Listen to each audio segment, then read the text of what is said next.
What's up, everyone? It's Kevin Rempel here with Steve McCollum from TFT Fitness at Journey to Excel in Etobicoke. We're going to show you the top 3 sledge hockey exercises for your shoulders right now.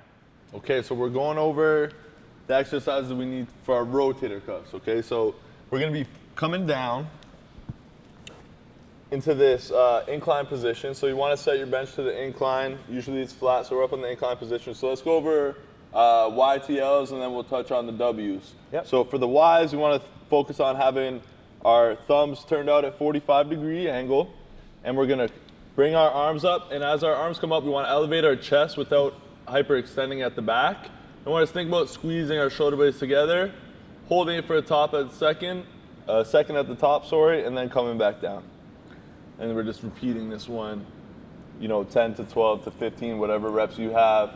And then we're going into the T's. So the T's are, we're gonna turn thumbs up, so we're externally rotating our hands, and we're gonna pull up and squeeze. Same thing, chest comes up, squeezing the shoulder blades together, back down.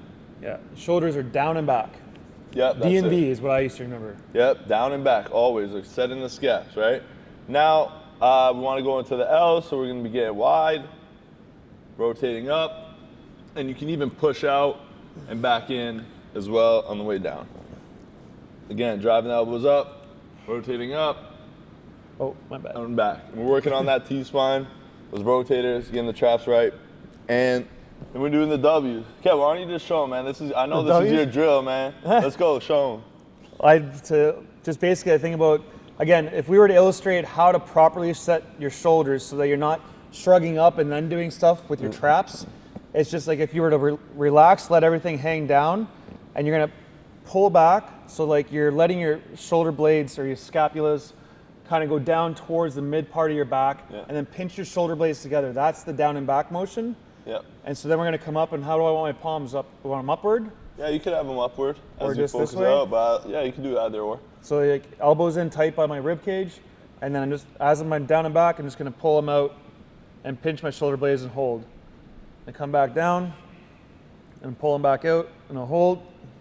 And the whole time, if I feel at any point my traps and my neck are starting to feel the tension, then I know that I'm too tight, and it's time to just relax and reset. And I find sometimes just having my head on the bench will help, but relax, down and back, set your position, and then do the exercise. Sweet. All right, so that's number 1. That's a staple in any training that I've ever done for sledge hockey. The second one we're gonna get into is external rotations. So basically what you wanna do is just grab a real lightweight, starting off with anywhere from 8 to 10 to 12 pounds I find is pretty good, but. Oh, hold up. This is irrelevant now.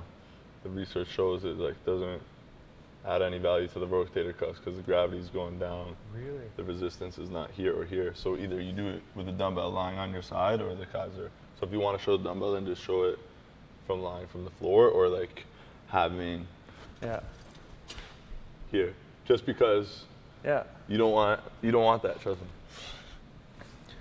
I had no idea, guys. I'm so sorry. Well, it's actually something people need to know. So, you never know. Maybe you throw that out. No, I didn't know because I've still been doing that for the last 8 months. Yeah, well, I used to do it too. Every single day, I'd grab 2 plates just like this. Yeah. Do it like this. There we go, right? I've been doing that for years, bro. Put you on the game, man. Let's go. All right. That's why we're here. Okay. All right. So, external rotation, there's a couple proper ways to do it. Right. And one, still grabbing 10 pounds, something lightweight. Yeah, 8 to 10 pounds, I'd say is perfect. Okay. So we're no longer doing the externals here. We're gonna focus on working shoulders, shoulder height. Yeah, if we're gonna do it with a dumbbell, then you wanna find somewhere where you can rest your elbow, right? So you could do it on a bench or a stability ball, and then get in a good position where you can go through the full range of motion, coming down, and all the way back up. Ideally, you want your elbow to be at exactly 90 degrees, so that's why a stability ball, or you could just pop the bench up a little bit for yourself. I know I might be getting off track for a sec, but I never knew this, so why do I want to use a bench versus me just holding it? I've done this open air for so long. So it's like we're talking about, so when you're here, it's just the gravity pulling the dumbbell down, whereas you wanna use the muscle to actually control it from coming down. You know what I mean? So that's why you want to have that stable surface. Also, it's just increasing your technique, because now you have to stay at 90, as opposed to if you're doing it in the air, you might fray down, you might pull up, I find too. you might come inside. It's just a reminder and an important way to just stress and exaggerate technique. You know what I mean? Right. It's not to say that's just the way that I like to teach it, as opposed to just doing it just to do it. You know what I mean? Okay. And but like I said, especially from here, it's still value. You can still do it here, because that's why we still do Cuban rotation. Yeah. There's still value here, but I just like to do it, If you can especially for isolate it, you can especially focus more for a on muscle. beginner. You know what I mean? Yeah. But Okay. you're absolutely right. Like, this is still, we can still do them here. Right? Moving forward, we also got a couple other ones we can get into bands now. Are these ones still good? Absolutely. That's All exactly right. what we want to Here's get what we into. want to do. So we're show moving them how away we from do the it. dumbbells. Everybody, along with a lacrosse ball, could benefit from having a resistance band in your bag. If you want to grab these thin red ones, they're some of the easiest, because they'll help you with like the release at the beginning of your ice time. But basically, you're going to want to start, step out, or if you need to, like, just go down on your knees, step out from wherever it's tied up to, and get some tension. You want to make sure your elbow is in tight to your rib cage. Your wrist is locked. What I've learned, your wrist is locked basically straight. You don't want it to be open, and you don't want it to be, or that would be open. You don't want it to be far enclosed. So get your arm tight, shoulder down and back again, so you're in position, and then just an external rotation. And if you need more tension, all you're doing is taking a step out. If it's too much, you take a step in, and just do 10 to 12 again per side. Perfect. You'd rotate, same idea, set it up, go out. And internal, would you still do internal? Absolutely. Okay, so same idea, just the band's on the inside now. So start with it out a little bit, elbows in, and you're pulling it in towards your body. Right arm, switch, left arm. Cool? That's amazing.